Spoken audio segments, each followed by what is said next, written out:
Buenos días. Venimos a presentar nuestro trabajo eh, en base al capítulo 2 del texto guía, que se encarga de expresar el mundo vital del movimiento de Jesús. Esto es para la materia de Teología y Sociedad, y el grupo está conformado por Dana Karim, Sofía Prado y quien habla, Neil Peñuela.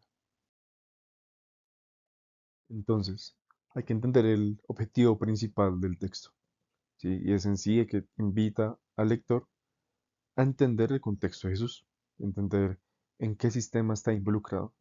Y además de eso, no solo pintarlo como alguien que fundó una religión, que la propuso, sino más como alguien que fue revolucionario. Fue revolucionario dentro de lo que se le puede llamar como acciones político-simbólicas. Pero bueno, iniciando, hay que entender que el contexto se centra en el Imperio Romano y los judíos. El Imperio Romano, que se asemeja a tener unos tributos, se asemejaba a tener tributos muy grandes, se utilizaba su repudio como su confrontamiento con los judíos mediante empujar a los mismos judíos a usarlos para que ellos fueran los publicanos. Es decir, que ellos fueran aquellos que eh, recolectaran el dinero para ellos. Esto era una jugada muy sucia, porque lo que hacía era en sí seguir como cultivando en la comunidad, en su cultura, un repele hacia los judíos. Entonces, esto lo que hacía era que había pérdida de tierras, endeudamientos a los campesinos y todo esto se semejaba con los mismos judíos que recolectaban en este caso. Esto que podemos hacer en paralelo, y es la idea de la presentación también, que podamos ver ahora el contexto contemporáneo con lo que puede estar pasando con ejemplos muy directos, tal como lo que está pasando en el Alto Vecino en Colombia. Pero esto más desde una perspectiva como del neocolonialismo económico y los megaproyectos corporativos. Siguiendo, Jesús entendía que todo se conforma desde un tejido social que estaba roto, un sistema político corrupto que lo que estaba solamente fomentando era la rivalidad. Lo que estaba haciendo era revisando que las bases del sistema en el que, que existía en ese momento estaba muy roto y necesitaba mucha sanación.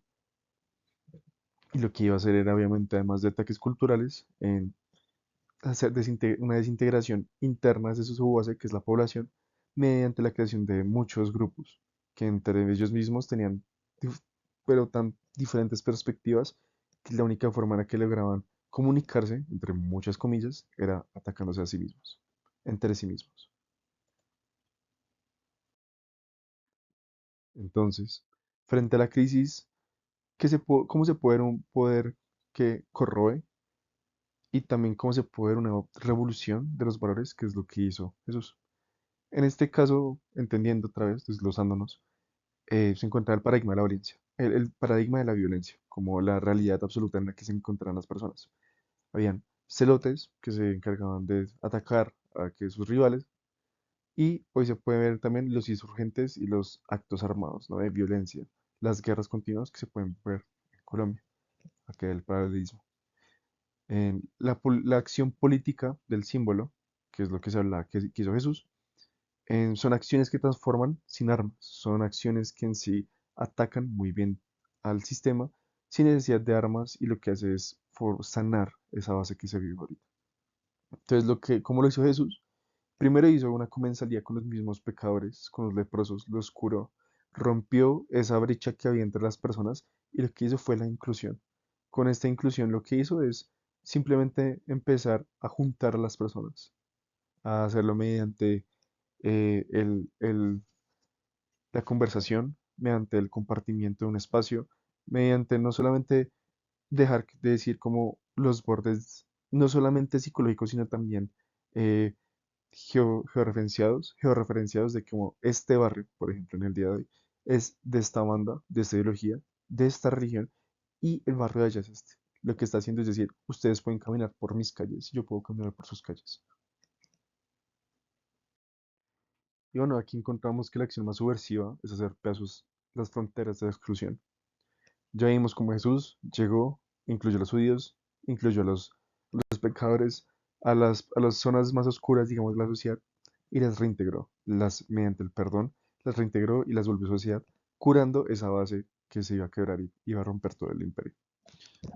En el día de hoy, trayéndolo más que todo como al mismo ejemplo del que estamos tratando acá en Colombia, se puede ver como primero el neocolonialismo lo que intenta hacer es mostrar que sus acciones, sus empresas traen riqueza y traen, digámoslo así, en buenas finalidades, como cambios en buenos en la sociedad, cuando en realidad lo que está trayendo es en dolor hacia los campesinos, en reversiones, empujando a las personas de sus hogares o comprándolas a un muy bajo precio. Y esto lo que hace es, otra vez, rivalidades, se vuelven grupos violentos, entran a estos grupos armados y vuelve el mismo ciclo.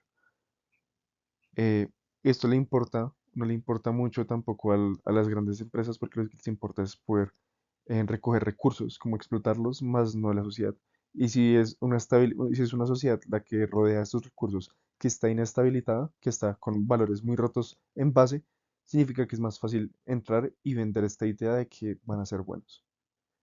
Sí, entonces eso es, como la forma sería a centrarlas a estas personas, ayudarles a las comunidades allá para que puedan entender de que no necesitan de estas empresas gigantes, sino que pueden ellos mismos formar su misma economía.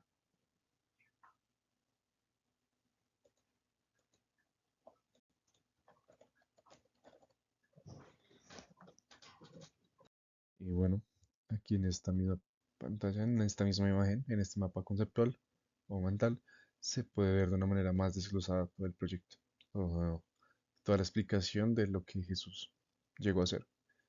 En el punto en el que más nos podemos fijar en estos momentos, que complementa todo lo que se ha dicho, es en la conformación de la sociedad teocrática judía, como Jesús acogió a todos estos grupos, de los saduceos, los fariseos, los zelotes, los herodianos, los esenios y los samaritanos, y los acogió bajo su manto, los acogió y los integró a todos, les curó sus dolencias, los ayudó, los escuchó y los pudo integrar hacia la idea de que Dios en sí es un Dios liberador, alguien que quita cargas, alguien que decide integrarte de nuevo y que no te veas tú como si fueses como en la necesidad de volver a la insurgencia y de tomar las armas, porque ya estás entendido, ya estás con los tuyos.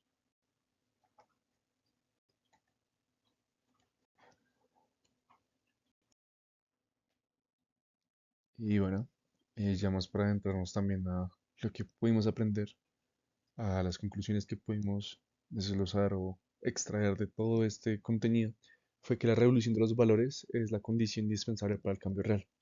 Nos podemos fijar en la materialidad, que en sí es cura, que lo que tenemos que hacer es cambiar esa perspectiva, curarla y perdonar al que se respondía a la necesidad de material del despojo, no solo a la espiritual, fijarnos también en lo económico, que pues tiene que quedarse así.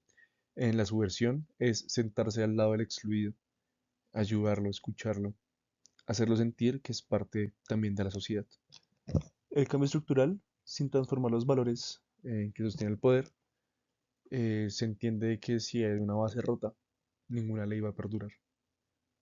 Y entender de que vivimos con una memoria transmisible. Todos vivimos en la memoria. Y lo que y el sentido de lo producido no muere con la represión. De hecho, cuando son efectos negativos, pues siguen viviendo, se sostienen. Entonces, para tener una comunidad resistente, lo único que hay que hacer es memorias buenas. Una frase, si tenemos que ya concluir todo esto con una frase. La superación de la violencia exige dos movimientos radicales, la renuncia al estatus y el amor al prójimo, eh, renunciando al poder como un servicio y utilizando la solidaridad como un rompimiento de fronteras. Sería todo y muchas gracias.